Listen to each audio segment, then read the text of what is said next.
Je vous invite à suivre le 11e jour de la délivrance dans le mariage avec le pasteur François Mutombo. Voici. Amen. Tofandi.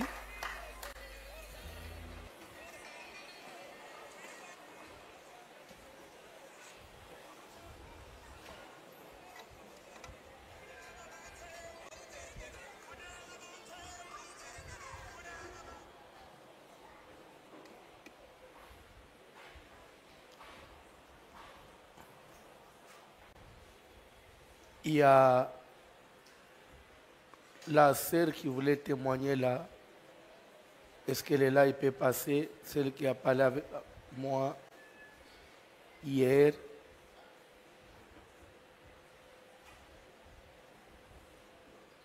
Si elle est là, elle peut passer rapidement.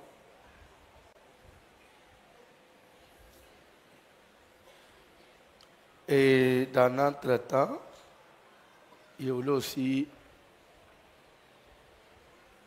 parler de notre sœur qui est dans la salle. Elle a donné son témoignage qu'on ne peut pas d'abord côté l'émission dans le dévotion parce que toujours c'est la bénédiction nuptiale. Le 31 décembre, jour il y a réveillon. Au premier, elle était à l'échanger. Abilero déclaré au lobibo bala vie fungwama. Andimaki amen. Aleki a scellé. Kobimabimi. Même pas une semaine. Téléphone nous a sonné. Ezana mbali moko basambela anaye kala l'église mo okala pe base même pas proche basolo la pete zo ande mbali yango akenda poto nde azo contacter à lobby. En tout cas na nyonso nasali esimbi te nzambe azongisi ngai naluka numero na yo soko kolingana bala yo. Tu sais la sœur à quel âge? Tu sais qu'elle a quel âge? Hein? Elle est âgée de 50 ans. Sœur Andimi amen. La 50 ans, c'est quoi? Atikala ko balate. Alobi apesi accord na ye aye na sambele la kiye na janvier kaka na janvier wana mobali alobi famille batinda liste et famille batindi liste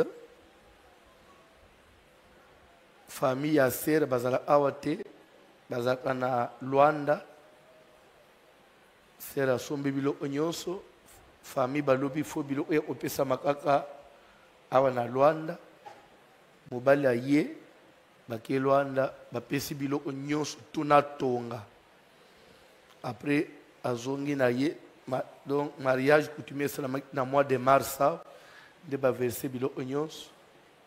Semaine passée nda otaki Luanda avec des photos aye au témoigner nzambe ya réveillon ya le 31 décembre à Bali na 50 ans libala ya poto ya bien biloko nyonso awa sikoyo bakotisi mikanda pour avoir visa à rejoindre Moutunaye.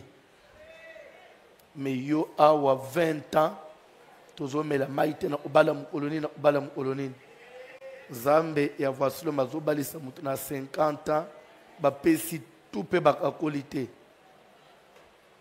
Famille angopé e. Donc on se bozo lié oso perdre na espoir mais on ne pense il faut ba umisa kolo.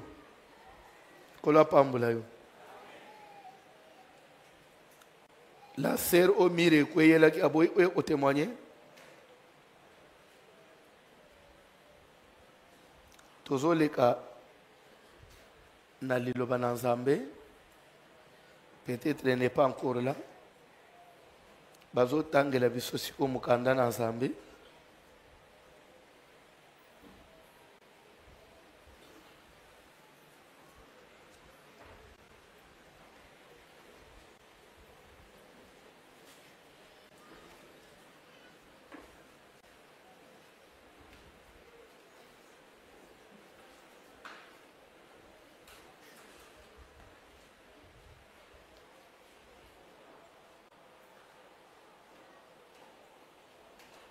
Tozana mukanda ya juge.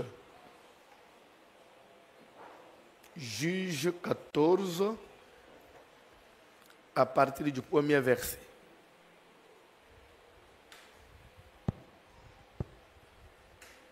Juge chapitre 14, à partir du premier verset, nous lisons au nom de Jésus de Nazareth.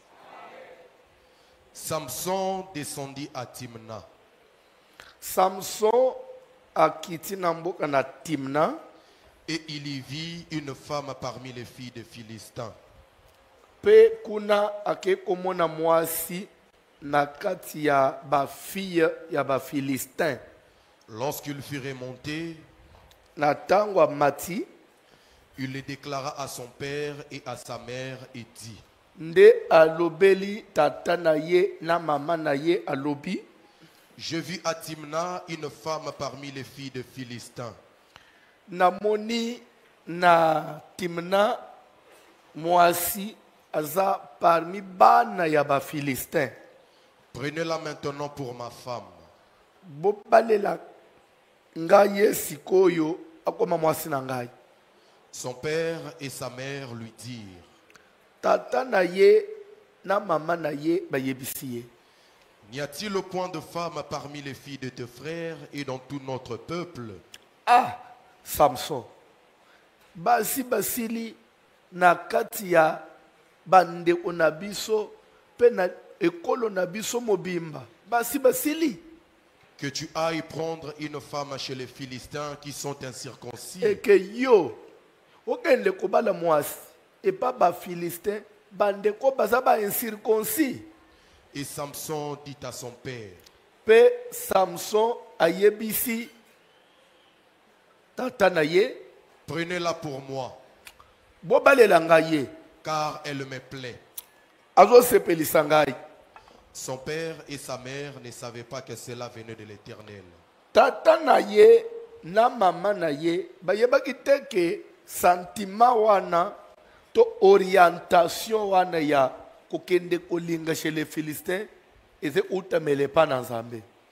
Car Samson cherchait une occasion de dispute de la part des Philistins. Nzoka Samson bande koluka occasion nini comme ça babande oswana na ba Philistins abande ko beta bango bien bien. En ces temps-là, Na tango wana les Philistins dominaient sur Israël. ba Philistins badraki kokonza libota na Israël. Samson descendit avec son père et sa mère à Timna. Samson a telemi na papa na ye na mama na ye bake na ville ya Timna. Lorsqu'ils arrivèrent aux vignes de Timna, L'air bakomi na ville ya Timna. voici, Tala un lion rugissant vint à sa rencontre. kosi moko ya kanda abimeli bango na nzela. L'esprit de l'Éternel saisit Samson. Molimu na Nzambe simbi Samson. Et sans rien avoir à la main, Azane loko na maboko te. Samson déchira le lion comme on déchire un chevreau. Samson a pasola kosi ondire mutu azo pasola mwana ntaba. Il ne dit point à son père et à sa mère ce qu'il avait fait. Pe eloko wana salaki yango na nsima na ndenge pembe papa na mama abeteli mpe bango lisolo te. Il descendit et parla à la femme. Bakomi na Timna basololi na mwana mwasi. Et elle lui plut. Pe mwana mwasi asepelisi ye.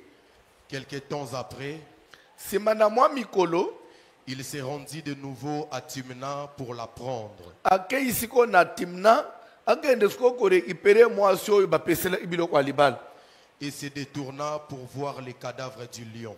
Nda alobi no nakota nanu na zamba awa bisika na bomaki nkosi natala soki ebembe ya nkosi yango esi epoli. Et voici, Tala lera komi il y avait un essaim d'abeilles et du miel dans le corps du lion. akuti na libumu na nkosi lion asa polaki me ba nzoyi baye basali ndako na bango kuna pe baboti miel ebele. Il prit entre ses mains le miel, Nde arekipere miel na maboko na ye dont il mangea pendant la route. nde abandaki olia nzela nzela mpe epesi ye makasi mpo akoma kote azokende. Et lorsqu'il fut arrivé près de son père et de sa mère, lelo akomi sikoyo epa tata ne ye na mama na ye, il leur en donna. apesi mpe papa na mama miel, Et ils en mangèrent. bango mpe balie miel. Mais il ne leur dit pas ce qu'il avait pris. me ayebisi ce miel bango dans te le ke tortillon. miel oyo nazwi wapi, bango baleka miel. Le père de Samson descendit chez la femme. Pata ya Samson akiti siko na mboka na Timna akende korekipere bokilo na ye. Et là, Kuna Samson fit un festin, Samson asalisi fête ya mariage car c'était la coutume des jeunes gens. parce que ezali vi ya babilenge ezali vi ya bilenge balingaka ba fête. Ah bon? Ebanda kala bofanda na se tozoko bakotanga nzokande eza vi ya ba jeune gens loba nanu jeune gens balinga fête to papa likambo muke fête likambo muke fête la coutume de jeunes gens to avancer papa. Dès qu'on les vit, lere ba moni Samson on invita 30 compagnons qui se tirent avec lui. ba bengisi ba camarade na ye 30 bango pe basangani na ye. Samson leur dit, Samson sko yebisi ba camarade 30 wana. je vais vous proposer une énigme. Maintenant, les 30 compagnons, ba yeki utana na Samson, bazali yamboka nini? Si ya quelqu'un qui a compris. Yamboka ya Timna. Na kolo bake basemeki na ye, hein, parce que baza ote ya famille à mwasi. Osoko papa. Peut-être ça vous embrouille Timna nini. Quand on parle des Philistins, à l'époque de la Bible, d'une manière générale, on dit les Philistins. Mais les Philistins, c'est un ensemble. Mais ils étaient composés, l'ensemble des Philistins, qui composait dans 5 royaumes. Il y avait 5 rois chez les Philistins. Et il y avait aussi 5 capitales. Comme Gaza et pas Yabas. Vous avez vu Gaza? Pardon? Et pas Goliath. Exact, tout un royaume à part. Timna ou Bazolo Bao. Exact, capitale, il y a un royaume à Moussous. Ascalon. Exact, capitale. Il y avait 5 royaumes. Avec 5 rois. L'ensemble, tout le monde était des Philistins. Ça, c'est pour votre connaissance. On peut avancer. Mais maintenant, ici, il s'agissait de Timna, royaume Oyo. Il y a côté à Moisi, il y a Liboso. Samson linga chez les Philistins. Est-ce que vous savez que les Philistins et Israël, bavandi eza voyage kangami tu le sais. C'est ce qui fait que d'ailleurs aujourd'hui, il est difficile même de les séparer parce que les Philistins ne bazo bengalelo les Palestiniens. Peut-être que bien. Bazana conflit chaque jour. D'ailleurs le matin j'ai suivi na bombardement ya Tongo, il y avait 10 morts. Israël a bombardé sous ce panaba. Donc Batouana, c'est-à-dire que baza mélanger na ndenge mu uke. Ozo uta des fois nda oya mwana na Israël, nda oya Philistin, au Israël. Donc c'est-à-dire que ça que baza na frontière non. Parce que Bango actuellement les Philistins n'ont pas une terre. Mabele o bafanji. Nde mabele Israël azore vendiqué que ça yaye. C'est parmi mabele d'ailleurs où ils sont dans Jérusalem. Gaza vraiment c'est à Jérusalem à côté vraiment. À Kangami. Ça dit mabele o bafanji o bango bazo senga ekoma yabam. Nde o Israël azore vendiqué que ça yaye. Mais ce que l'origine ya Bible, bakolo mabele wana baza ba Philistin. Parce que Israël ya go utabam. Mais ce que Israël lui s'accroche à quoi? À la parole de Dieu. Parce que Dieu leur avait dit, tout lié que vous allez fouler les plantes de votre pied, je vous les donne. En commençant par Zamba Pessina superficie, Kobandabo jusqu'à la fleuve d'Ephrata, jusqu'à la fleuve d'Égypte. Donc ma belle union soit dans Esaïa Bango. Pe koko na bango Abraham a salé lango offrande. À tonga aba hôtel. Pour le racheter spirituellement. Maintenant, quand les Philistins, les Palestiniens revendiquent que bah, comme un État, pour devenir un État, c'est que la communauté internationale doit vous reconnaître. Et il doit aussi tracer vos frontières. Mais maintenant, pour la Palestine, on va tracer les frontières où? Parce qu'ils sont en plein Israël. Vous comprenez? Alors, s'il faut on trace les frontières, il faut que vous poussez à Bango Boye, Israël, vous pouvez tracer, vous les Israélites, vous ne pouvez plus traverser là-bas. Wande Israël a permettre jamais, parce que s'il faut céder, tracer les frontières, c'est à violer la Bible. Ils arrêtent à céder, ma belle Zamba Pesaba.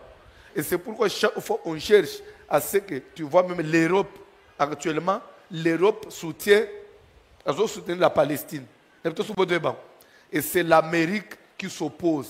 Pour l'Amérique, même le président Trump dernièrement, a lobby, habitant sur Gaza, il y a un avion, en Égypte, en Jordanie, en Libye, en Israël, place il y a Trump a l'ingay otonga, place un site touristique. Ce n'est même pas idée à site touristique, c'est l'esprit qu'on doit rebâtir le temple de Jérusalem. Parce que pour rebâtir le temple de Jérusalem, il faut libérer ma belle. Là où il y avait le temple de Jérusalem, où il y a Salomon, c'est là qu'il y a maintenant les mosquées des musulmans. Il faut le temple est tongam. D'après les prophéties de la Bible, ce temple doit être rebâti. Et ce Trump, il dit que lui, il a une mission. D'après lui, il faut temple est tongam. Et pourtant, s'il faut entendre les prophéties de la Bible, temple est tongamate, ce qui biso église n'a nous tous enlevé. Parce que le fait que temple les autres tongama, ils allaient grâce aux autres en Israël. Mais pour les autres, il faut le dire tout ce que alors quand vous lisez tous ces événements, vous trouvez que l'église n'a plus assez de temps sur la terre. Donc là, quand on na 10 heures, na 10 heures, na 24 heures, toke lol. Yo, tikali, obimi na 10 heures, otemi na porte. Yango église, vraiment, pasteur, il faut fungula miso. Négligence, c'est comme ma casse. Ti 11 heures, ti te obandere nini. Ozeli ti 13 heures, mutu azate. Wane dimanche na to. Tu olobi, obegi numéro à pasteur, ezo sona vide, mutu azo zote. Wane biso wapi, na lola na Yesu Christo, tozo lia tomel. Makambo pe ya jeune ya ndunda na ponde sali nini ezo sila kalate to enda na biso libela na lo yo pe ozal yo wapi ozal mule ya fufu ozo to se jeune te ozala nana yo otika la pobo tika la continuer chantier te betele yeso baboko.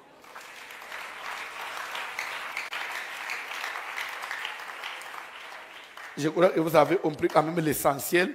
On peut avancer. Maintenant, l'air Samson na tata na ye, bagzongi na timna, place où il fallait passer sa fête, il y a mariage, si quoi il faut récupérer moi si na ye officiellement. Sur les jeunes garçons, il y a timna, hein, côté à moi, bah il y a hyper na fête wana. Zanet ba ninga ya classe, ba ole pe na moi si, hein. Camarades de nous assister à la fête. Comme la lecture. Samson leur dit. Les 30 compagnons là. Je vais vous proposer une énigme. Nazo proposer une lycée. Si vous me l'expliquez pendant les 7 jours du après festin. nazo une semaine. Ce qui bokende otuna ba mikolo bo se renseigner. Ce qui bo elinga explication. Ya proverbe nangai. Et si vous la découvrez, et que vous comprendre le proverbe, vous pouvez explication nango. Je vous donnerai 30 chemises et 30 vêtements de rechange. Nakopesa bino bilamba ya bana mibali 30 pena maputa 30. Mais si vous ne pouvez pas me l'expliquer, mais ce qui est une semaine, vous sosoli angote. Ce sera vous qui me donnerez 30 chemises et 30 vêtements là, de bino bozo rechange. pesanga 30 chemises, pe bozo pesanga 30 pièces à bilamba. Ils lui dirent, Bango ba yebisiye, propose ton énigme. loba lisese na yo, loko los autres une semaine tokolie bango, ni nango mutoko yebate na mukila loba. Et nous l'écouterons. Toyo anan. Et il leur dit, Samson ayebisi bango. de celui qui mange est sorti ce qui se mange. Na oya liaka ebima oyo baliaka. Oyoki yango? Na oya liaka ebimisa oyo baliaka. Et du fort est sorti le tout. Na oya makasi ebima ya pété. Yo soko expliquer ngai. Ngape na proposer bino lisesi. Na oya liaka omoni oya liaka abimisa eloko baliaka. Na oya makasi abimisa eloko apété. Pese explication ni koloba nini? Na yo pe legeli yo. Otangi la Bible tika aventure. Tanga Bible papa. Pendant 3 jours, Pendant 3 jours, ils ne purent expliquer l'énigme. bande kwana bake batuni na ba vieille ya quartier, batuni na ba koko na bango na famille. Kaso omikoko na oyo aliaka ebima oyo baliaka. Na oya makasi ebima ya pete. Koko ela esini ko otuni yo. Wana proverbe nini wana? Atana bakoko na biso toyo ate. Tamu su proverbe bwana ezya batetelete. Tamu su ezya bangal. Bana bakituna bangal buta wana fadela bato bandunda. Bakina wana ya baluba. Bakomena baluba tuna na baswahili. Basisi bikolo nyonso explication exacte. 3 jours elik. To avancer. Le 7e jour, L'air omi 7 jours. ils dirent à la femme de Samson, Siko ba garçon en 30. Famille à Samson. Ba toi quartier. Ba kiteli mwasi na ye. Wana Samson abimi ake musala famille à mwasi. Na ba toi quartier ba kiteli mwasi. Na Samson. persuade à ton mari de nous expliquer l'énigme. Ba yebisi yeboy. Sala tout. O convaincre mobali na yo. Ayebisa yo lisese wana. Sinon, Soki osali yango te. nous te brûlerons, Tokotumba yo. toi et la maison de ton Pe père. tokotumba papa na yo. Tokotumba mama no nanda ona minusu otumba yango. Comment? Yo zokende obale mobali ya étranger. Po obande obende biso ba mbongo. Abende biso ba bilamba. Soki osali to bim secret wana te. Ndako atata na yo na famille na bino nyonso. Toche bino essence totumbi bino. Après babimi bazo. C'est pour nous dépouiller que vous nous avez invités, J'ai déjà expliqué Tokei. n'est-ce pas? La femme de Samson pleurait auprès de lui. L'air de Samson a yé, moi ça bandi fièvre. Moi ça boy colis. Moi ça boy comel. Soka Samson tu eh tikangai. Ko libale nino ngana okota. Mubali mobim. Oh je t'aime, je t'aime, je t'aime. Ozana makambo na motemo ngana yebite. Ata Bible ngwe lo bande ngwana. Bale le desero ni deviendre une seule chair. Une seule chair ozana makambo. Soko ko bombela batu musubo ngamwasi nayo. Ngai mwasi nayo. Ose de tezo. Tikangai. Ko ezali balate. Ezali balate. Bolingo nini ozana ngwamvera ngai. Soki batu mususu ko bombela ba. Bongo ngai mwasi nayo. En tout cas, ce qui est bien, ce qui est bien, olobi olinga anga. So ngai mwasi na yo. Na okende o découvrir les CCwana, nzela mo na ba étranger. C'est ngai pe na étranger le ko la bango. Tikangai. Tikangai. Ko ezali balate. Ce qui pe bongo, ce qui bala pe ko panzana. E panzana. Parce que na vandele nini ya. Mubala bombela anga makamba. Ngai mwasi na yo. Na zandenga mo kana batho bazali banda. Na yeba elo ote. Tikanga. So bo segini. Ndenga bo sala ke. Azo be pensa yebi. Okotanga Bible te mwana mbalo. Célibataire otanga Bible te célibataire. Et disait, Tokei. tu n'as pour moi que de la haine Bo monika na sanga ba matra pam. Olinga anga ite. et tu ne m'aimes pas. Je ne mentais pas en vain. Parce que Zabilo on a sénateur. Toi avancer. Tu as proposé une énigme aux enfants de mon peuple et tu me l'as point expliqué. Osoyo commentaire nanga que c'est fondé. Et il lui répondait, Samson yebisiye. je ne l'ai expliqué ni à mon père Samson yebisiye ni à kanga ma muno. mère. Papo ya botingai na yebisiye te. Mamo ya meminga nefu mwana libumu na yebisiye te. Bande otomeli na bango libele moko. Na yebisi bango. Kaka yonde na koyebisa Kakamuloko. Moi, c'est abiyebisiye. Soko bombela papa na yo. O bombela mama to bande onayo. Wana za mengai na za os de tes os. Chair de ta chair. Les deux deviendront une seule. Oko bombela. Oko traité ngal ola bande onaote. Ngana za mukuwa na yo. Basi. Basi na pouvoir moko. Pardon, mbadi. Tokeiko papa mwana mbalu. Est-ce à toi que je l'expliquerai? Ozoyoka. Kaka yo wana Samson. Mangungwa pamba. Tokei. Elle pleura auprès de lui pendant les 7 jours que Mwana durera mwasi leur bandi kolela. Amliaka te amel une semaine akondia talibo. Ngai fone belika mwana avant batu nyonso. Nzo ande dans entre-temps. Famille na ye basala ke pression na cessé. Mais Paul et pas Samson zo bimisake, tu ne m'aimes pas. Mais elle subit une pression. L'andamate, le mariage. J'y arrive, hein. Au bandi ozo ide, hein. Tangabib. Et le 7e jour, L'air to omi 7e jour na 20h. Nde fo famille wana baya po bazana explication te. Ba futa Samson 30 chemises avec 30 pièces à super wax. Ba yela Samson. il la lui expliqua. Maintenant Samson moi si yebisi Samson soki kak to komiti baye ngana yebite libala na ngai na yo esili oza mobali mabe. Samson atali 7e jour na tongo abia akasi chéri. Nazo yebisa yo rasire moi ke soki na yebisi yo okolia omel. Amso yebisa kaka na saliti na meli. Elle se vanda asitokei. Il la lui expliqua Mobala car elle yebisi le ko moi. tourmentait. Ayebisi sekele pour moi ça tchaye musukusuku. Et elle donna l'explication de l'énigme aux enfants de son peuple. Lere kaka Samson ayebisi. Samson koti na douche. Moi ça baluka sur téléphone. Allô, allô. Ayebisi ngai. Bonsoir. Bonsoir lamba. Azo sokola. Awe obima. Allô. Le aka yebisi ba mbalam ay effacer na appel wana. Azo nanda offense. Neta salelo ote. Tanga Bible. Les gens de la ville dirent à Samson le 20 7e jour. 20 heures. Samson zozela bayeleye 30 pièces à super wax plus 30. Amuni batu bazoya mabo opa. Samson comme bakoya na courage boy. Bazoya na esengo bilonga ofungwa. Toye to peut explication. Bon vanda bolo. Samson était sûr que bako trouver en nulle part parce que même papa botaye ni maman na ayebisa mutu te esekele ya motem. Toi avancer. Avant le coucher du soleil.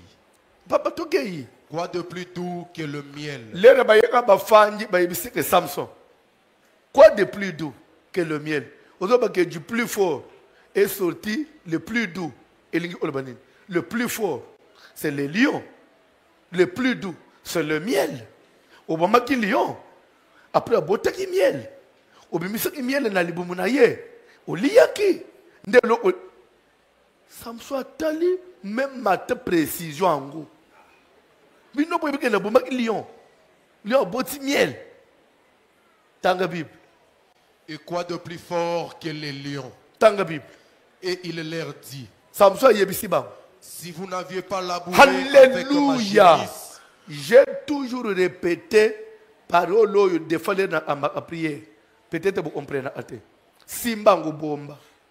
Si vous n'auriez pas, je change encore le français. Si vous n'aviez pas, je crois que c'est le même français. Oui, oui. Si vous n'auriez pas labouré avec ma génisse, si vous n'aviez pas labouré avec ma génisse, vous n'auriez pas découvert mon énigme. Hein? C'est correct, hein? Elingi olbanin. Soki bosale lakate mutu ya kati ya ndaku na ngai mbeli boyebi sekele na ngai te. Pour dire que Satan po ikota na ndaku na yo, il faut sele mutu akati. Batu ya libanda, un étranger po kota na mboka na yo, il faut utiliser mutu akati.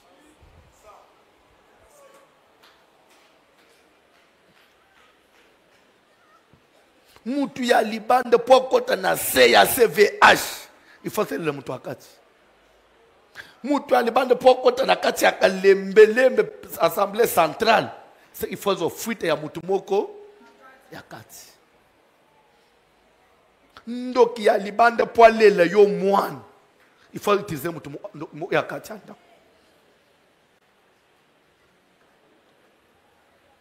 tanga Bible papa na lingena expliquer na l'explication kalate L'esprit de l'Éternel les saisit mbala mo kande mateli Samson mulimu na Nzambe simbiye et il descendit à Ascalon. ayebisi bango 30 normalement na minute on nani fallait so pesa batu bilamba lokola bango ba découvrir Salomon Samson tellement le na ko pesa bino le ote mo utiliser moi ça na ko bete bino ba kimi bango ba bimi baké apesipe bango ipe lombe apesipe bango le ote mbala mo na kanda wana alungo siko na Timna abimi siko na Ascalon na royaume msusu. Vous comprenez? Amen. Amen. Ascalon nde place jour babomaki roi Saül na mwana na Jonathan na bana musu na bitumba ya ba Philistin. Vous comprenez? Na deuxième livre des rois, qu'est-ce que j'ai dit? Deuxième livre de Samuel, chapitre 1er. Soko banji bakomi na Louis bakomi titre cantique funèbre. Il a isinzembo ya kolele bembe. Zembo matanga. O David a composé qui sur la mort de Saül et sur son fils Jonathan. Alors dans ces cantiques-là, là où il a dit comment les héros sont-ils tombés et comment leurs armes se sont-ils perdues au milieu des combats. Ne l'annoncez pas dans les rues d'Ascalon afin que, de peur que les filles des Philistins ne se glorifient. Les rues d'Ascalon, c'est-à-dire, comme on peut dire, ne l'annoncez pas dans le riz de Kinshasa. Ascalon, c'est la capitale. Ne l'annoncez pas dans le riz de Kinshasa, de peur que les filles quinoises ne se glorifient. Et lingi olobanini. Na kantika wana, conseil nini David azopesi. David ya lingi olobabo. Parce que les yabiso bana na Nzambe na bana na Nzambe ata dikambwangu eza grave ndenge nini. Ate lombe nde akweyi. Bo panza nguna ba païen te. Quand les choses de l'église ezobima chez les païens, l'église devient affaiblie. Parce que même na ba païen, ya bango makamu. Mais pourquoi il y a un quand vous publiez les promesses de l'église, vous affaiblissez l'église. Maintenant, les païens se réjouissent.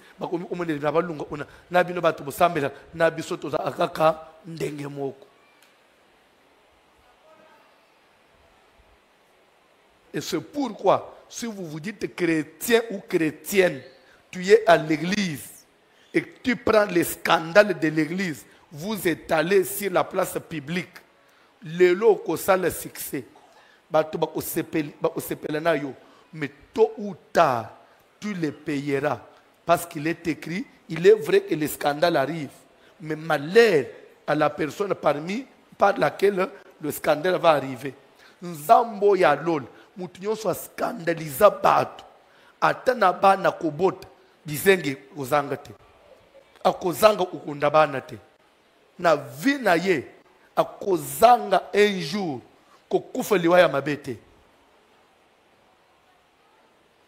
Soki ozala en église atelelo ozana seya se elembelem place ozala na kauka o scandaliser église église epanzana a cause na yo ata ozali ata ndele okufuta ngo kaka.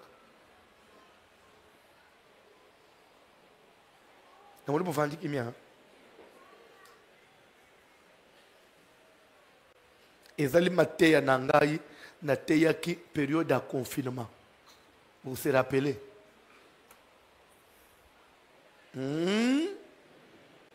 Kola pambula mutumoko. Kola pambula mutumoko. Kola pambula mutumoko. Je peux vous dire que Dieu reste Dieu. Voici l'homme était connu, c'est vrai. Mais à partir du confinement, Nzamba utilise le confinement pour que voici soit connu maintenant sur le plan international, plus à l'extérieur. Ce que vous n'habitez pas la grâce de votre Dieu, actuellement, dans l'Ibanda Yambo, dans le Yébani Olekana Ishas. Mais n'habitez ce que l'équipe Ishas. Mais à partir, il y a confinement, l'enseignement Topesak.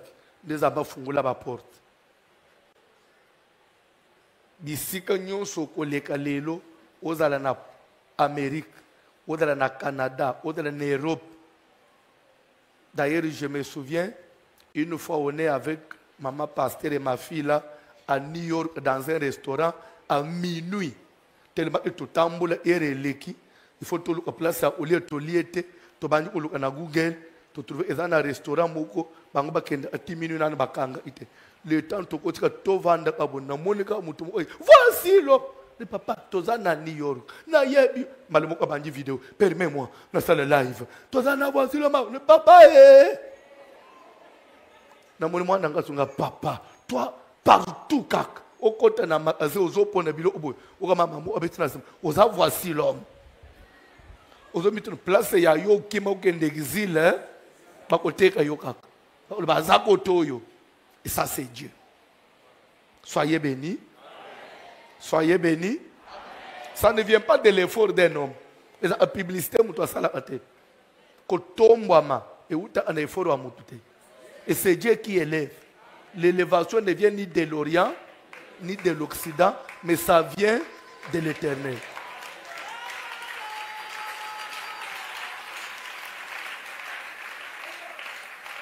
Tika mafuta wana, ekitepe na ndeko na yo. Koéchouer na vite. Koéchouer. Et juste après ces grands exploits, il y a confinement.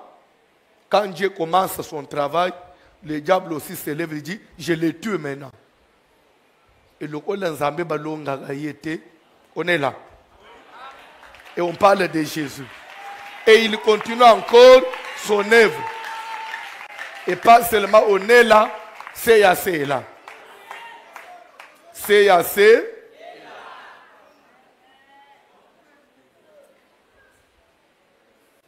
Alléluia. Tanga biloko. Il y tua 30 hommes. Abomaki bana mibali 30. Samson kiti skoche na scalon. Abomi bana mibali 30. Na makofi. Prit leurs dépouilles. Abotoli biloko na bango. Et donna les vêtements de réchange à ceux qui avaient expliqué les livres. Abomi kaka ba Philistin. Azubilo et pas ba Philistin, a foutu ba Philistin. A perdre le côté. Il était enflammé de colère.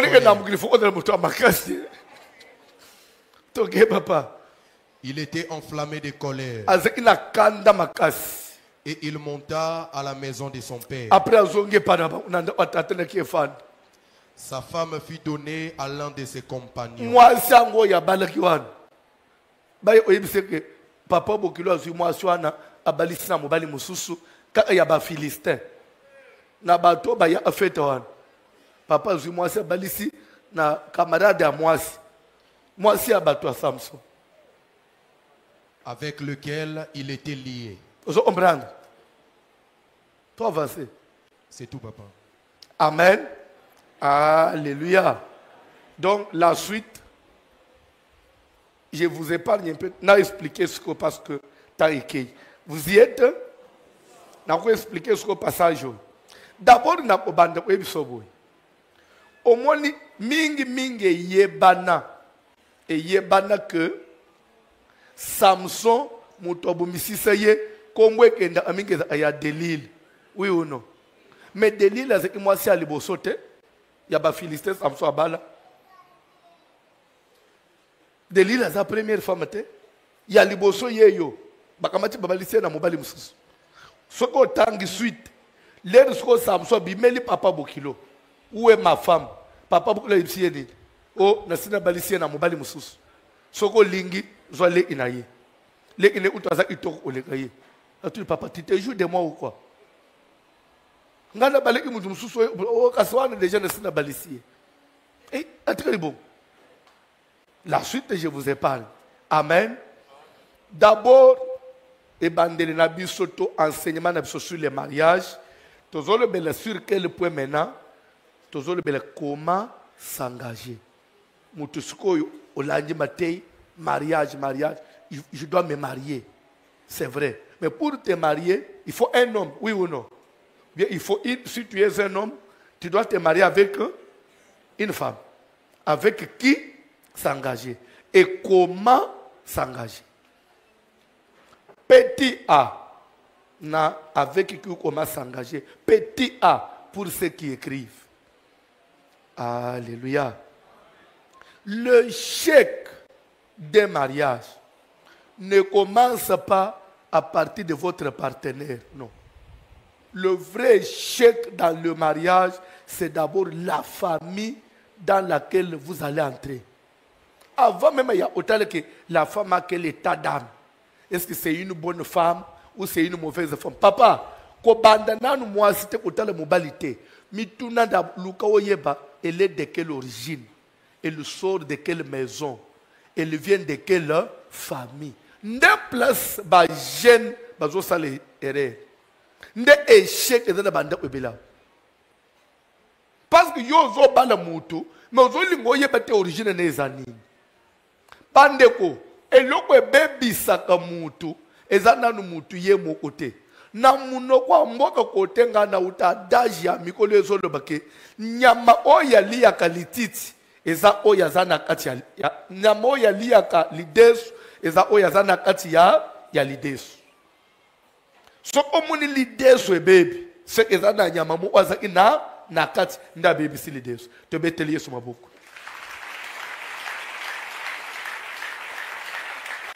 Nyama abebi sa lidesu, eza wazana kati ya lidesu. Balobaka eloko epesa ngando bokasi eza nini? Mai. Bimisa ngando, ndengo yebeli ngando, chena mabele. Ata mwana muka obeta ye. Soko zomona, bandeko, naibite, beaucoup tuna bande, obazana biro, j'ai laissé une famille là-bas, parce qu'on l'a là-bas. On m'a amené un papa, il est marié, bazana bane misatu, moi sazana zemi, ya mwana mine. Muto yelingai, papa wana, eza mama, la mère biologique et tata wana. Papa bana misatu na zemi wana. Muto yena c'est sa mère biologique, aza dans les 70 ans.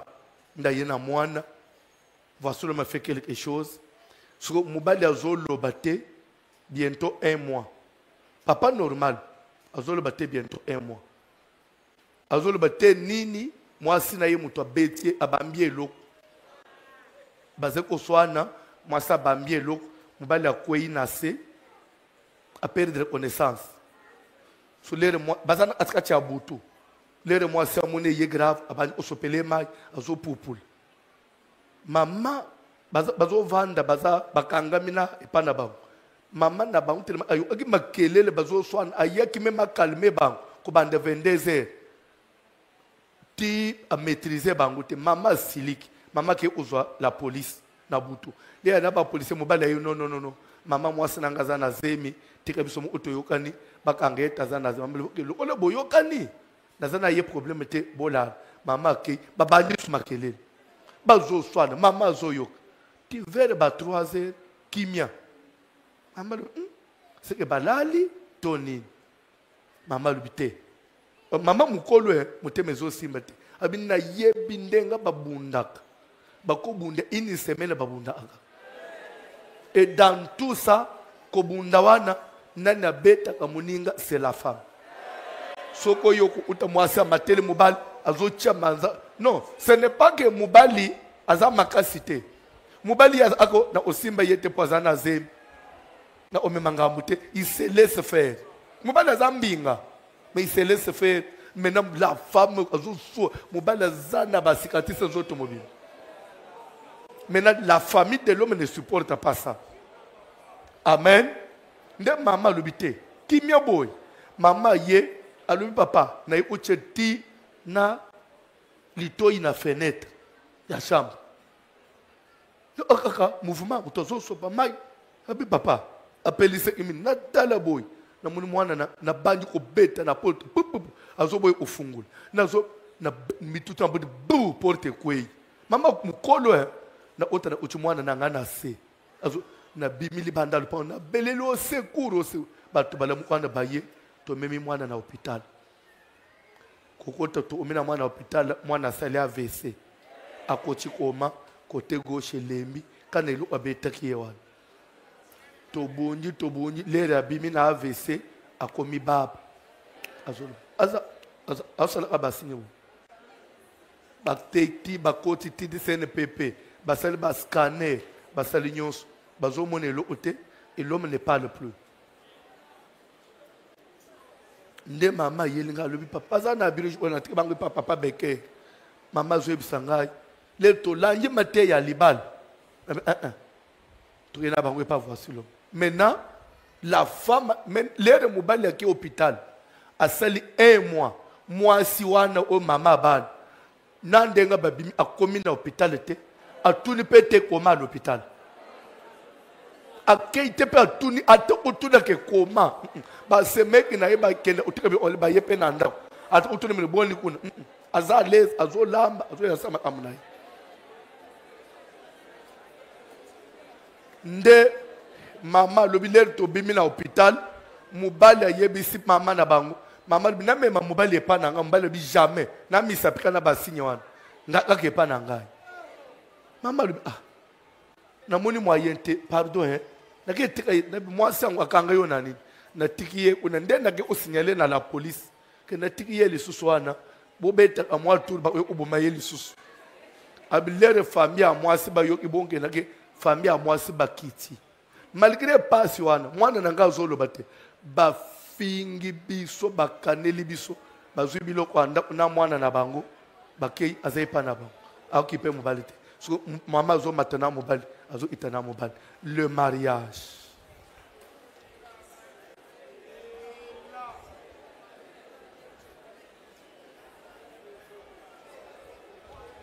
Amen.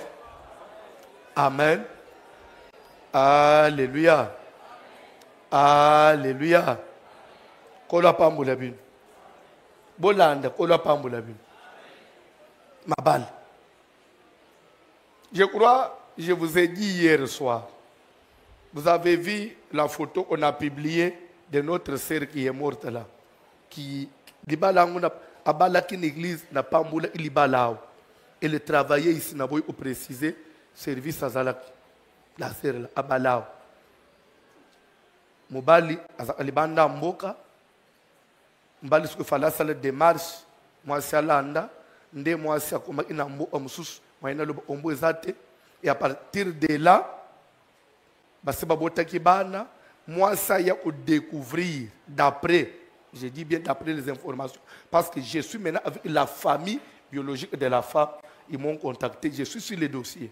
Même à Boutou, parce que je devais arriver là-bas. Maman et papa et moi, tu dois nous aider. Maintenant, l'air moi, c'est à découvrir. Il s'est pourri. Et déjà, la femme n'a pas voulu partir.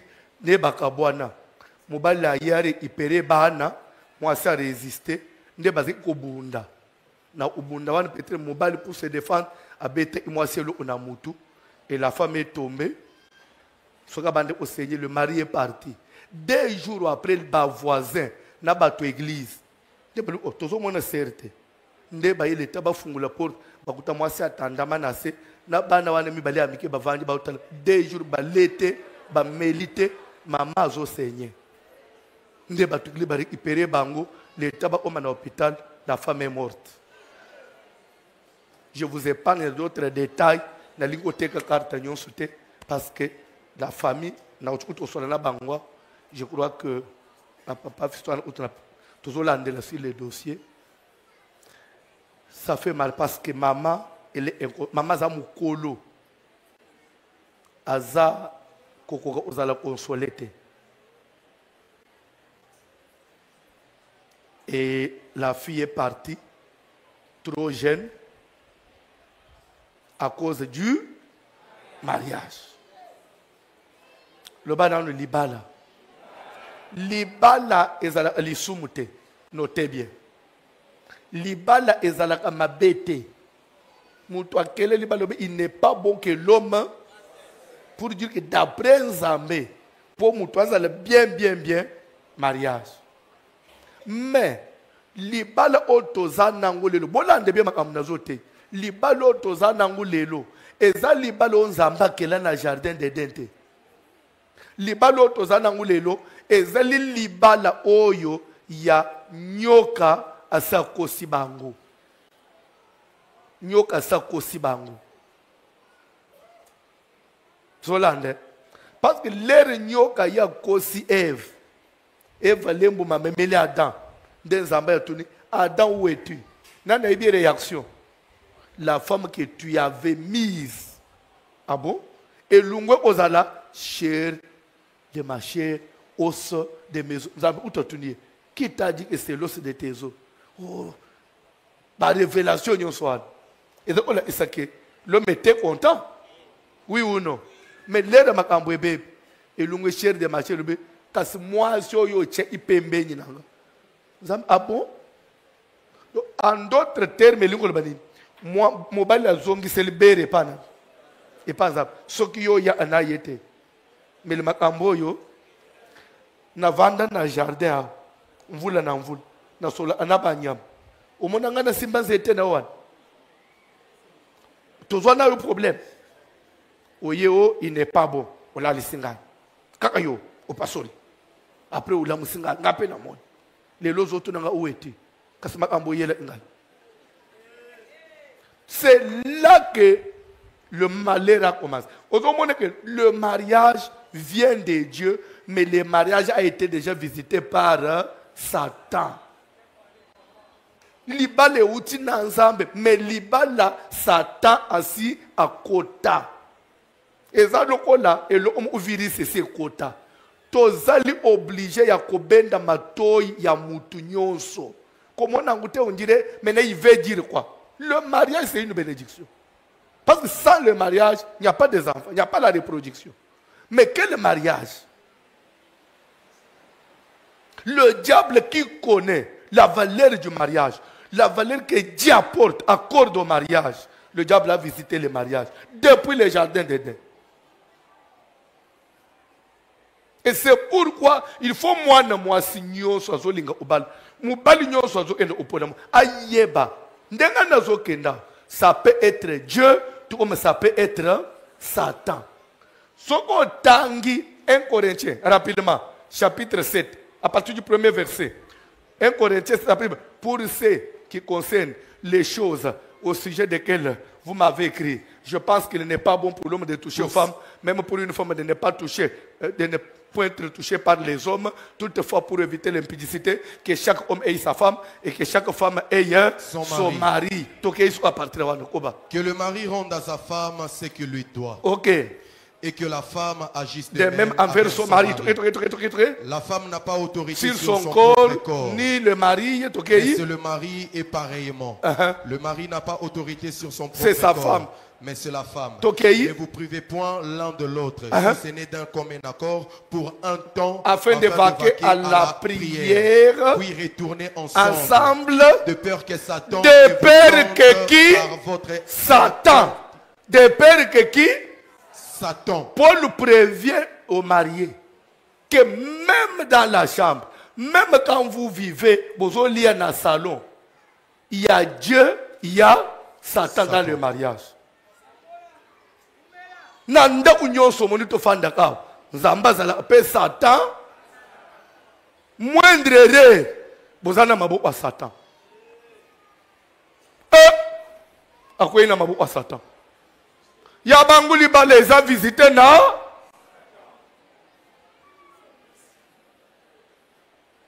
soko nazo tuna na minito ya yo eza na maboko Satan to na maboko ya. C'est pourquoi libala nyos pour réussir banda ko veiller na ozo kota na libala ndengeni avant même tolo ba ozo bala nan to bazo balo nan awuti na famille nini avant tout na mobali yango aza nani na tuni yo nani mutu wana azouta na famille nini. Bible dit que Samson vit une femme, une jolie fille, parmi les filles des Philistins. Parmi les filles, cette femme appartenait aux Philistins. Son origine, elle venait des Philistins. Le kola mwana malam éduqué par son père et sa mère. Elle dit non, na kozo mwana batu na vandi sana banda oboti sayete, il faut na même rapport pas papa na maman. Garso ye yebisi papa na mama na moni mwasi. O ngai pe na sepeli kovanda na ye to fonde ya biso foyer. Papa na mama batuniye. Mwasi yango moni aza ya famille. Batuni na nteke mwasi yango aza nani. Batuni auti na famille ni. O aza ba Philistin. Papa na batu ka Samson. Samson. Nambo otofanjao. Parmi tes frères. Dans notre peuple, dans tout notre peuple. Yo moni mwasa itokote. Mubalo ya kobale yo monanite. Que tu ailles prendre une femme chez les Philistins. Que tu ailles rentrer dans cette famille-là. Ok, nous côté la famille. Il y a des occultistes, il y a des féticheurs. Tikala oyeba ke lere mutu abala ka bofanda kananda papa bobunda ka bitumba ya bino mibalete le plus grand combat où il affronte les mariés ezaka mi pepe ya les deux familles na famille baloba akofanda na mwasite na famille baloba yakofanda na libalete na famille baloba akobota na ndako libalete na famille baloba akostabiliser foyer te na famille baloba yefobota mwana tata na famille baloba yefotanga mabala atala na abota mwana mama c'est toujours là. Donc problème aux anangulelo c'est la famille. Naïbi c'est quelque chose. L'air mwana mwasi afanda na libal azobota te une année 2 ans 3 ans.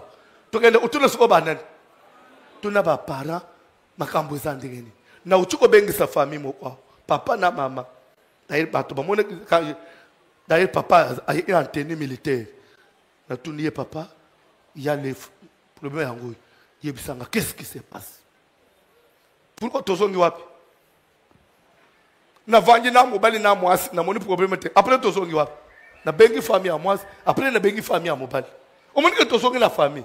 Non, expliquez-moi. Qu'est-ce qui se passe dans la famille? Boboti bana boni. Bazana vini. Bangunyo so babala. Babota. Nana utana na problème. Tozongi wapi? Bande Ulanda. Je viens de recevoir une famille. Je suis à la fin. Papa Mukolo. Bazana mwana azobele pour mamutu. Ngam tu la landre aw tapre ba minganga balubino bo be mapeye nanu batal petre ko za tamususu menegite des autres troublés papa zo sa papa to memi mwana na côté kinga sa madaila babeka ngobongo centre wana ana mate abilero to komi kuna na la fille il faut alobi une sœur religieuse blanche, mundele à 100% infirmière. Albi aye, asimbika mwana telefone. Oh, papa, mwana za maladi te. Albi mwana za maladi te. Tokangiye basi. Mwana za maladi te. Ma soeur, papa, ma soeur, aza maladi te. Mwana za na problème te. Problème za na ndako na bino. Bokende. Papa Lobi, voici l'homme.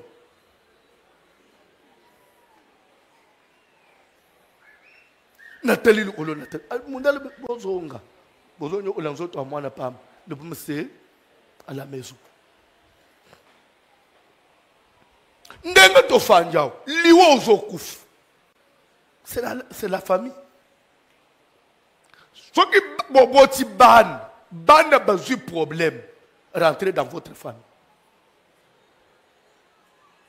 Biso touti na ba village. Moi si ya libal na zemi. akokisi 9 mois ifo abota akei asali 5 jours kole ezofungwa mate ou soit batala kole fungwa mi 2 cm lere moko ekomi 4 bazongo ekomi 2 ekomaki 9 ezongi 6 okomona ba mama mikolo baye balobi botika nani mama loba oza na problème te okonyo kwa maboyi te si tu as un problème sinon okobumisisa mwana aza na libu bébé oyo akokokufa azokufela nini innocent azoya na mokili la vie de sa maman ndo omona mama banji balimbisa nga kasi bon moi comme tel je ne savais pas que ça pouvait faire ça mokolo moko nazokende wenze ndena utana na chéri nanga moko akala après pesa nga mona mele isigro fallait pas omoni makambo ebanji wana ba mikolo babanji kofanda Lucas ko bongisi sala bo babenga basemeki babenga mubali mwasi unaza boy des fois au foot sala ka boy 30 minutes après moi na bim bande on est bantou. Nous sommes liés par nos coutumes, par nos mœurs. Nous nous sommes liés nous-mêmes. Nous nous sommes compliqués dans beaucoup de choses. Au coquille qu'on passe outre te. Qu'on ne vienne pas te dire que nous sommes du ciel. Quand quelqu'un t'encrite une nouvelle créature, toutes les choses sont, quelles sont les choses qui sont passées? Si toutes les choses sont passées, pourquoi bazo senga boîte na filet? Et les bazo ende na balou, pourquoi bazo senga munduki? Et pourquoi bazo les bala na ba Congo? Liste ya ba no na ba papa. Moi ça va les choses anciennes. Moi je suis moukiliste. Pourquoi babi liste ya ba no? Mais yo moukiliste.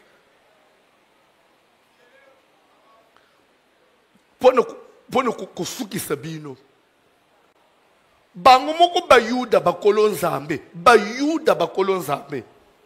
Samson azoye enamoni mwasi bazoye biseke mwana na biso okei kuna ndenge me bango baza bayuda nzambe ya bumoko bakaboli pona nini eloko ezo détruire vie ya bana ya bato c'est nous les hommes de Dieu. Oh non, au monde dans le Seigneur, il n'y a ni juif ni grec. Papa, ce n'est pas dans ce sens-là. Non, moi, si dans le Seigneur, bazate, moi, c'est à côté, parce que dans le Seigneur, il n'y a ni femme ni homme. Ni femme ni homme. Mais pourquoi vous faites une puta, papa, là, tu pantalon? Comme il n'y a ni femme ni homme, papa, il y a ni puta lobby. Mais il n'y a ni femme ni homme. Tu connais quelque chose? Papa, moi, lungwa, la maman, avant d'entrer les deux mamans. Yo, on s'appelle moi, sinon, papa, moi. Mais papa, il n'y a ni femme ni homme. Hein? Mais il n'y a ni femme ni homme. Quand vous n'avez pas la maîtrise de la Bible, n'embrouillez pas les gens. Nous, les passés, nous avons embrouillé les enfants d'autrui. Les lois belé bakoti ma balle na loyenge baza bloqué. Soko yebite via bate belao, ils sont bloqués.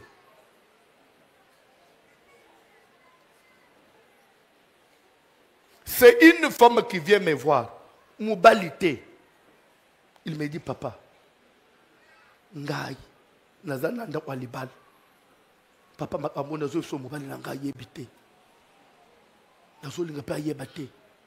So ina ngape na zolo bang po mbali pa sambela anabisote so kaza ambele na betili solo anate alobi lere na ye na kuti mwana bato na bambongo na pilo na msala me na ye baka bitumba na biso depuis na kota na nda kwa mwana bato lelo tozolo bao papa tozolalela lipa na mayalo ndako tozovanda babimisi biso.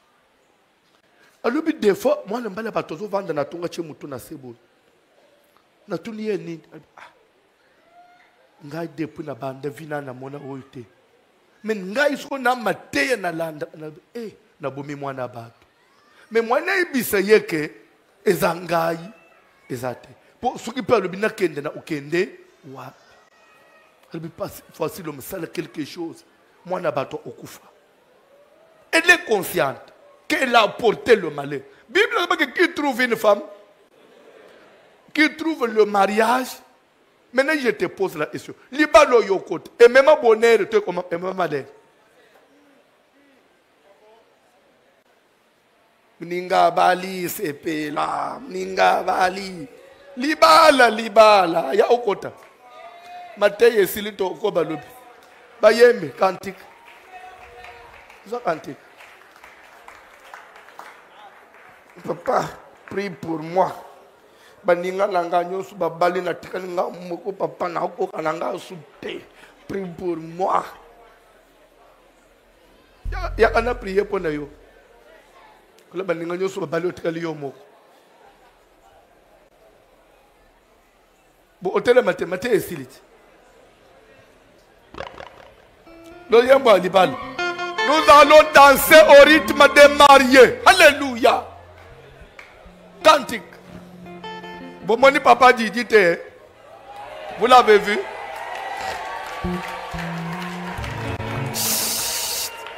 Et Botuna Tate, il est arrivé comment? Nako le baké. Nzamba Pamboula, notre partenaire, que je ne peux pas citer les noms, pour ne pas aussi lui créer les combats. Surtout que côté Bazali et Zoningana, c'est lui qui lui a dit, si tu n'es pas à l'aise, je suis en mesure de mettre tous les moyens pour combattre une chasse.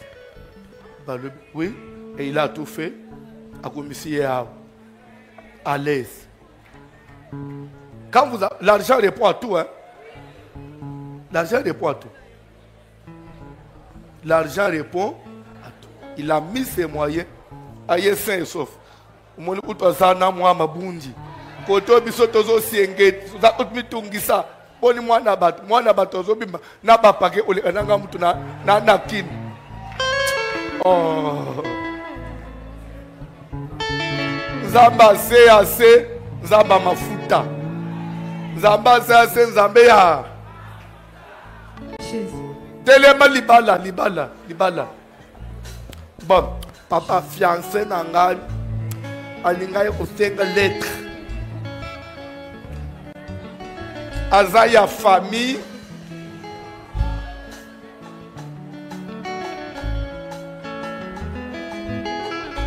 Ne confondez pas quand je parle de la famille, s'il vous plaît.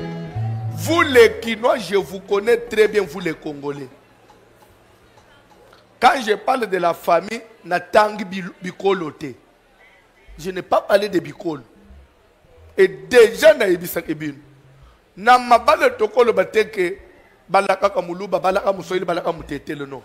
Parce que ce qui toque na Bikolo, n'y a pas problème, et ça. Mais, au contraire, il y a une famille. Et ça n'a pas famille qui se respecte. Il y a des familles qui veulent garder les valeurs. Une famille normale. Moi, nananga ya mwasi. Abeti mubal. Ti mubal ya kochi hôpital 1 mois. Ngai papa. Moi, nananga mwasi ke hôpital mubal wana te papa bana na ye. Ngai papa pe na ye na encourager moi nananga. Il faut être une famille. Une famille. Oye, ou soutenir pe mwana appuyer biso tokola yaya na biso amwasi na libala baswani na mobali akangi bisaka ye papa ye na okuti yo nini tala kaka ndenga na liba biloko no epa mobali na yo opa ou soit maman na bino pas okende maman kulukela nga problème te zo biloko no kende moi ça memi biloko yo mobali ofali o moni mutazongi limbisanga kakas saki kote akeye sali nini mais papa ya lelo mwana yebongo fanda nazela kama mutu ana kaya kukutangaya aya akukutangaya pona kama $200 na yewan veste utapesa ngai 7 pasuki di moment aux salabo. C'est la famille. famille ozomon yo mobali ogifle mwasi akimi na cabine abengi bandeko na ye boza wapi il m'a giflé asali nini il t'a giflé baloué kombi basemeki baye na bana quartier babeti yo mobali bapazi TV après babiseke lobi osimba ye lisusu bakie pana ba nazo tuni otunaki famille ya okotete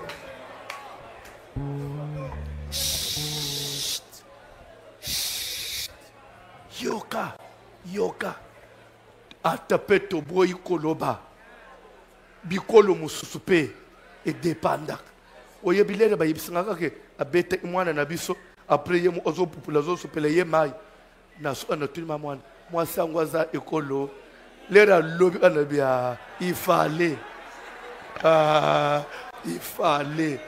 mais étant pasteur ça je ne peux pas dévoiler. Là je suis Samson. Attends, yelinga combien? Je ne peux le dire ni à mon père, ni à ma mère, ni à ma femme. C'est mon secret. Parce que si le pasteur fait ça, à Panzi Mokili.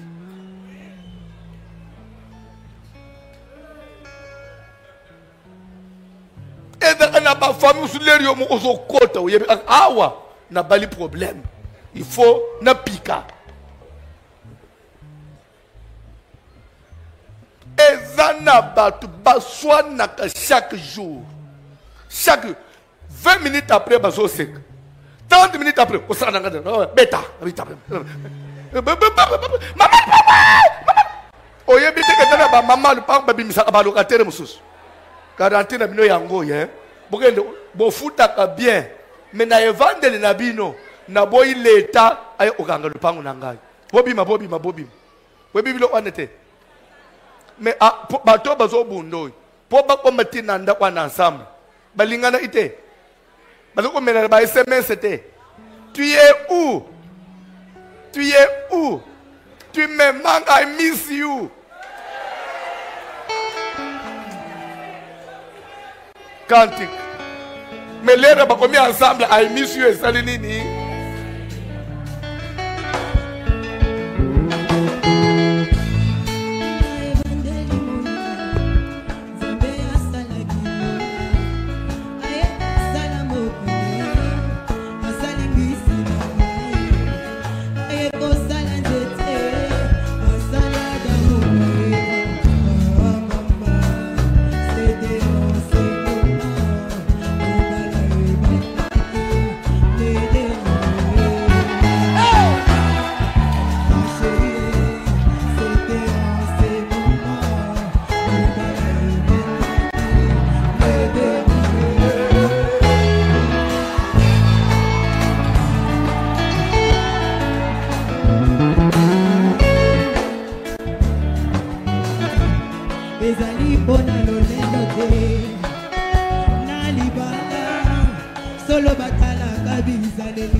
kobala tuna Nzambe oyo nyonso konsekansa koluka kolonga nina libanda olobaki okobongola ye motema lelo tosuki nde wapi libanda na Yesu kombo yezali se o mingi bakoma kolela c'est trop tard yekelele soki boninga bali boninga bali soki boninga bali boninga bali soki pena no bali te naga motema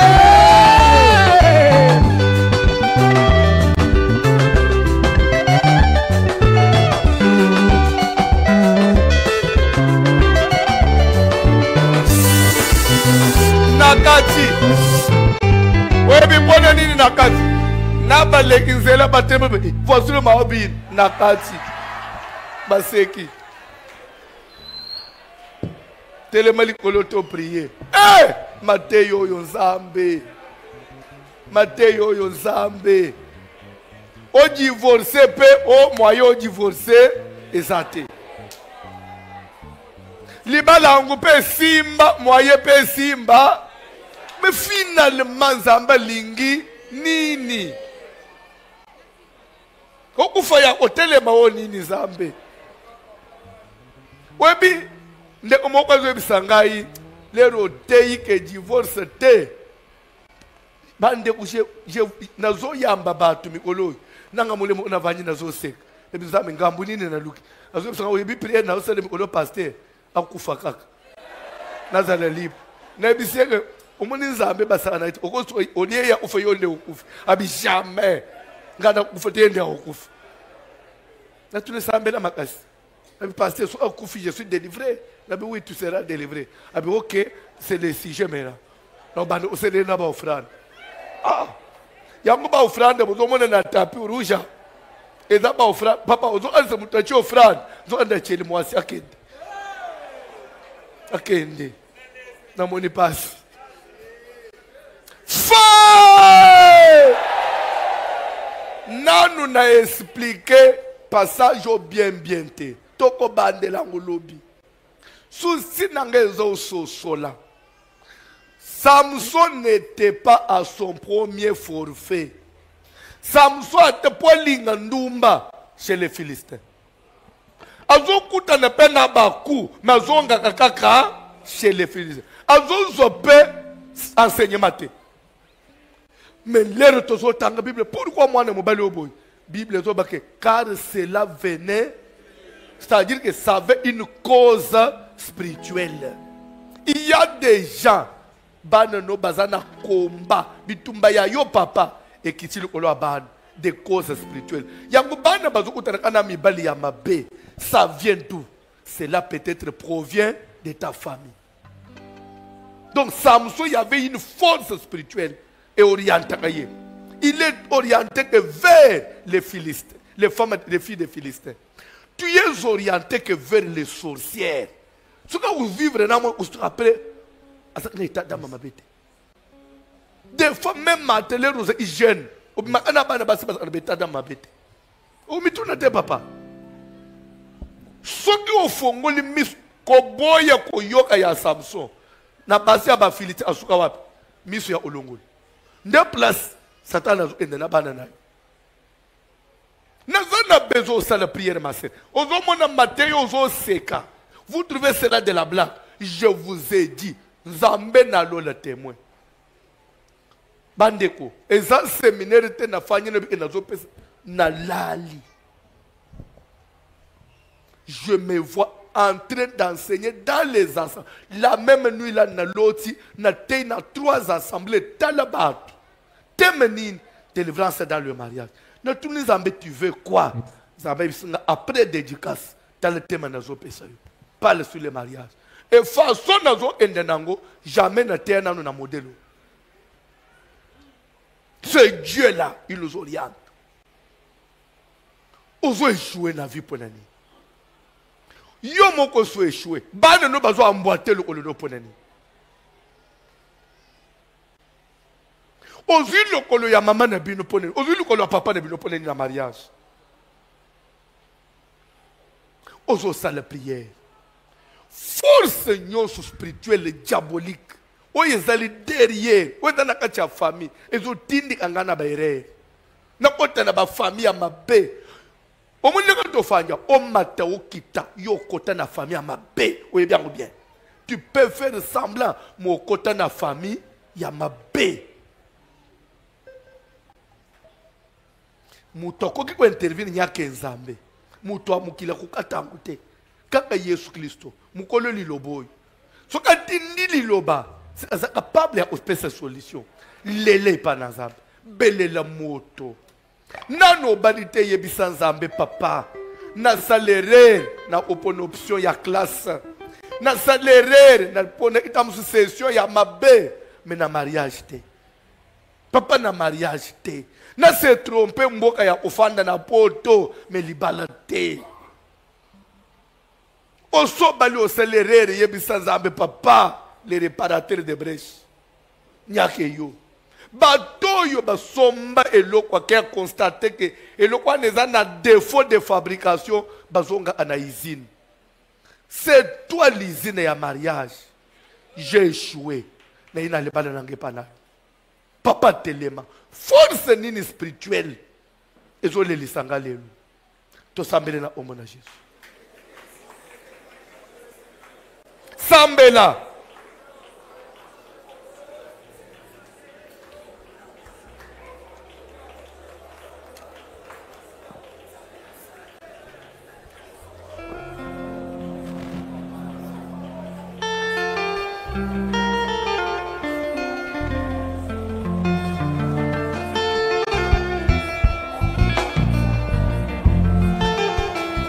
Sans la prière.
Seigneur, te le pas.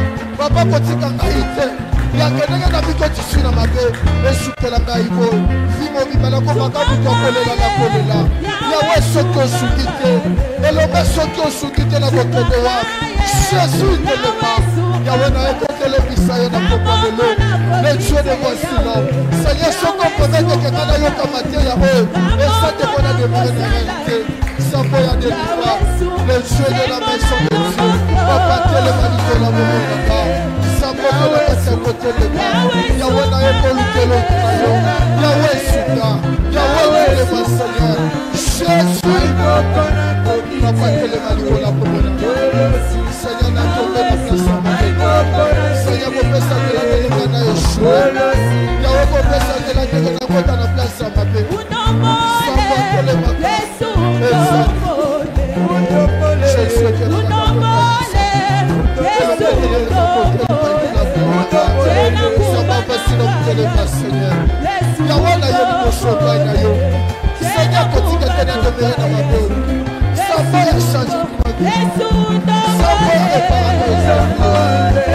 Sans la prière.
Genèse chapitre 27 verset 46e. Genèse 27 verset 46e. Tanga Bible.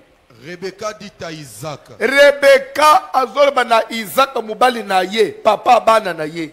Je suis dégoûté de la vie. Nazomona tina ya bomo ite na baye vie. Mama zoba ke na baye mukili.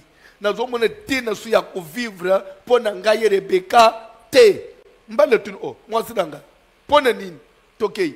À cause des filles de Heth. Alobi eloko ba isenga mukili. Ba jeune fille ya mboko oyo. Ba jeune fille ya ba Étienne oyo. Si Jacob prend une femme comme celle-ci, soki mwana nanga mobali Jacob akeko bala mwasi kola ba oyo ba fille oyo ya mboko oyo. Parmi les filles de Heth, bana basi ya Heth, les Étienne. Est-ce que lobi que si Jacob prend cette fille, il ne parle pas d'une femme mais de leur origine. De leur bande kumutwa bebaka ezala amusisa uti. Le mal c'est dans le sang. C'est pourquoi Kobongo la moutou, alikambo moutou te, so inzamba salité. Le mal c'est dans le sang.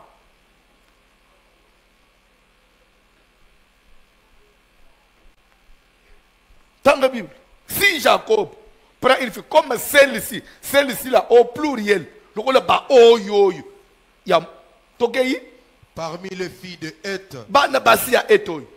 Parmi les filles du pays, na bana basi ya mboko bisoto fan Jacob oyanga ye abali na ba oyo nazomono Isaac soko permettre ango malamu ngaye Rebecca na sala nini na kufa.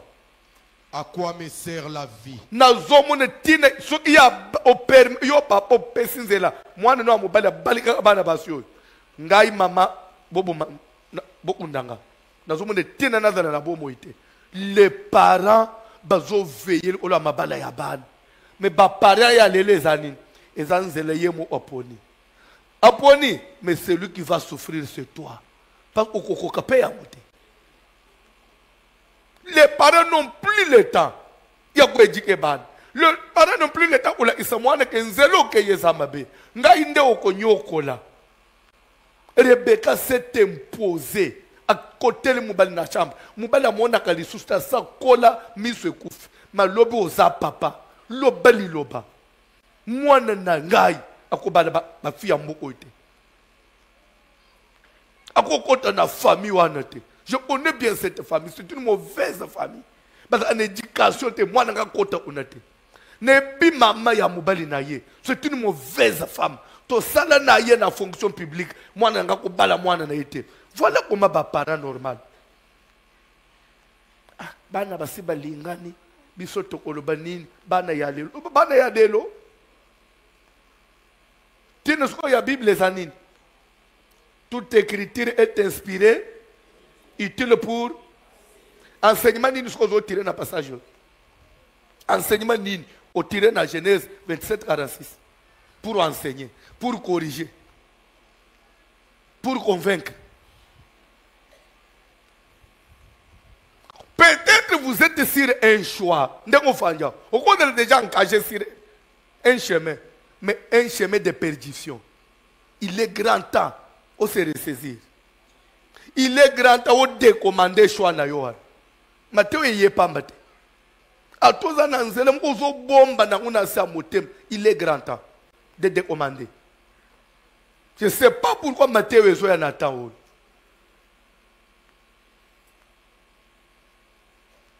Que Dieu vous fasse grâce. Que celui qui a des oreilles pour entendre ce que le Saint-Esprit dit à l'église. Fandanase. Fandanase. Pesanga ba enveloppe, frère. Kisanga ba enveloppe. Dans le moment, au koki même côté les misanzambe. Dans le moment, au koki ko engager mulimu musantu na mabala bana na yo. Na choix. Na démarche au bandi. Mouto yazo sa le course mikolo qui te fait la cour là, cette personne là. Grand temps. Enveloppe en gros. $100, $50. Il y a aux enveloppes. Que Dieu t'accorde la grâce. Zala mouto alibosia aux enveloppes. $100, $50. Bunda pone via ban. La Bible dit, c'est aux parents, c'est écrit dans la Bible, c'est aux parents d'amasser pour leurs enfants. Baboti de babunda apona ban. Aux parents d'amasser pour leurs enfants.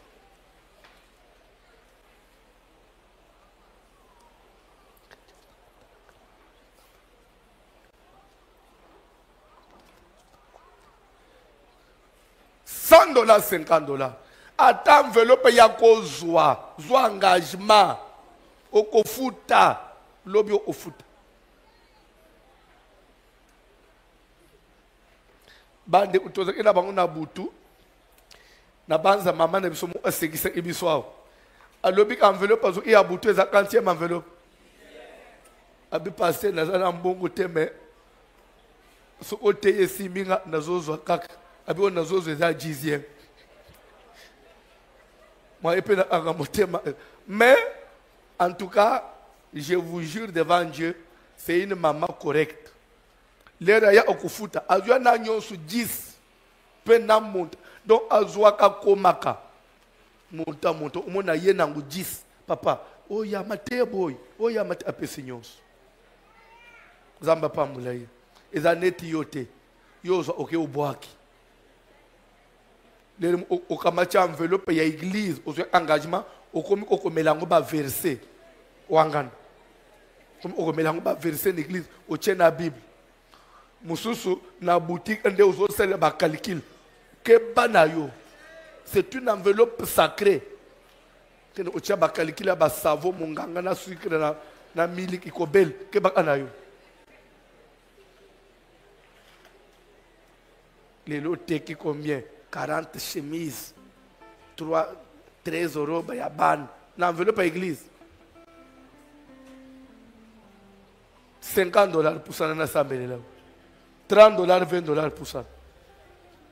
ozana enveloppe église na ndako na yo ekoma dimanche te tia ozongisa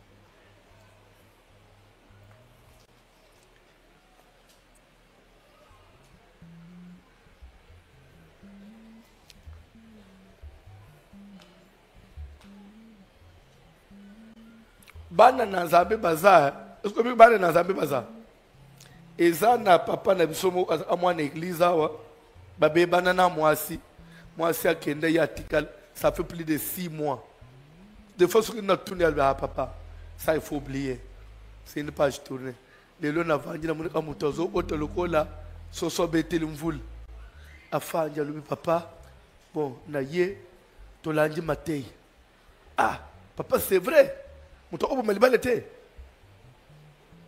na lubi papa yo mo ondo muto lubi olandi matei nga muto na lobi papa est-ce que bengise asito solo mais papa o changer avis lubi papa bukunzi alikolo papa si tout les aussi place à bukunzi alikolo bon na mona ya to solo bukunzi alikolo papa est-ce que bukunzi alikolo ke bana bukunzi alikolo serre wapi offrande zo enveloppe prends l'enveloppe ah de $20 hein? Va donner à maman donne à maman hein? Où est maman maman zoa kobeta mwana ekokote ufina mwana lito yozo yokate vous allez tout le monde place à Zoukine. Maman, soit enveloppe. Maman, bon, mamie. $15, $10 pour ça. Moi, je suis comme maman, soit mon anate. Ah, maman.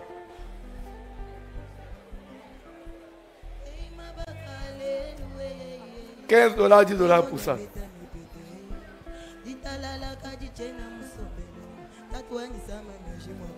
Na biso le omoko na comprendre sikoyo le pasteur a voyagé à Umelaka na comprendre le au Santaka Santaka moi vide hein? Ya solo hein? Ngape bozanga anga fort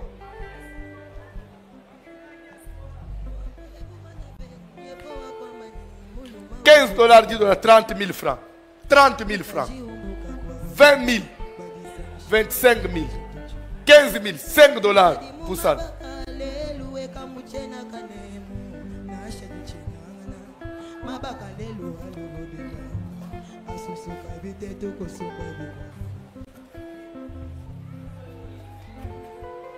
Zo enveloppe nassé.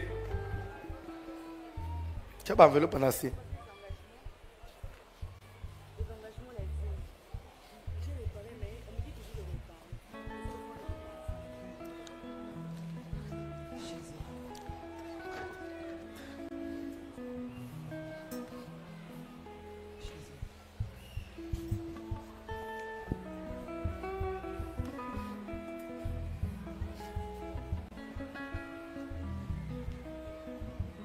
$5, 10 000 francs pour Sana, 15 000, 10 000 pour Sana paye. Télémissa hôtel. Oso salaire Rambalamoko. Yami bale yate.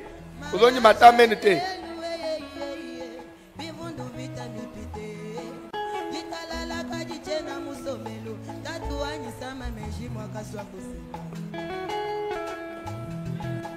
De suivre le 11e jour avec le pasteur François Mutombo. Voici l'homme dans la délivrance dans le mariage. Restez connectés, on se retrouve dans le prochain numéro.